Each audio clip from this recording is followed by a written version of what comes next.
For today's video ay magluluto naman tayo ng pangat na pampano. So first, ang ginawa ko ay pinakulo ko yung ating yobab. Tapos pinalambot ko siya. Then, pag nakita kong naigana siya, ay golden brown ko siya.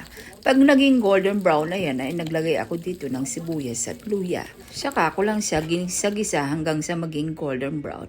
Pag nahigisa ko na siya, ay nilagay ko na yung ating isda na pampano. Tapos, para lalo siyang lumasa at masarap, maglagay ka ng mga seasoning. Katulad ng asin, betchin. Lagyan mo rin siya ng suka at asukal. Tapos, lagyan mo rin siya ng toyo, patis, ketchup, tomato sauce, tomato paste, liver spread, cheese, at mga iba-ibang herbs. Ilagay mo na lahat, best. Char! Walang ganun, best. Naniwala ka na naman kay Ate Best. Basta kung ano lang yung pagluluto mo ng pangat or paksiw, yun na lang sundin mo, best. Ikaw din naman kakain. So anyway, mga best, dahil nga wala akong ampalaya or talong dito sa aking rep, kung ano yung available sa aking rep, yun na lang ang aking nilagay. So nakikita mo naman, sigarilyas yan. Oo, best, sigarilyas yan. Hindi to dinengdeng, hindi ito pakbet.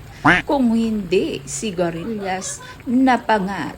Oo, best, pwede yan. Lahat, pwede kay Ate Best. So anyway, ito pala ang aming ulam. At sa mga junakis ko na hindi kumakain ng pangat, tusino na lang po sa kanila. Pagkatapos ito ay paigahin mo ng paigahin hanggang sa maluto na siya. Pagkatapos ay kumain na kami, best. Pagkatapos namin kumain, best, ay nag-deliver na kami dahil nga punong-puno na naman yung schedule namin ng food bilao. At eto na, best, nakikita mo naman, hindi ka naman siguro bulag. Na-i-deliver na namin ng maayos yung aming mga food bilao. Eto pa yung isa na rush order, best. Kaya kung gusto mong mag-order, mag-PM ka sa The Sister Bilao at iba pa. Pagkatapos namin nag-deliver, best, ay nagpa-dialysis ako para naman patuloy akong mabuhay at lumakas lalo ang aking katawang lupa. So anyway, mga best, meron palang pa-premyo ang aming dialysis center. Yun, ayun na. Oh, Biglang tuloy stove. yung Wala na po, ma'am. Ubus na po yung stove natin. Stove natin, mami. Isa pa, isa pa. Sayang naman, kailangan ko ng stove. Kailangan nyo ng stove. Gusto pa rin? Stove pa rin. Stove pa rin. Stove. Okay, isa po. Stove na lang eh. Sige. Medyo ano si boss. Pag stove pa po yan, sige po, sagot na po ni Sir Jeff yan. Ayan Tabakan na. ka, Sir Jeff. Tabakan Ayan ka na. Ayan na. Tabakan ka, Sir Jeff. Ayan na. Electric pan. Electric fan.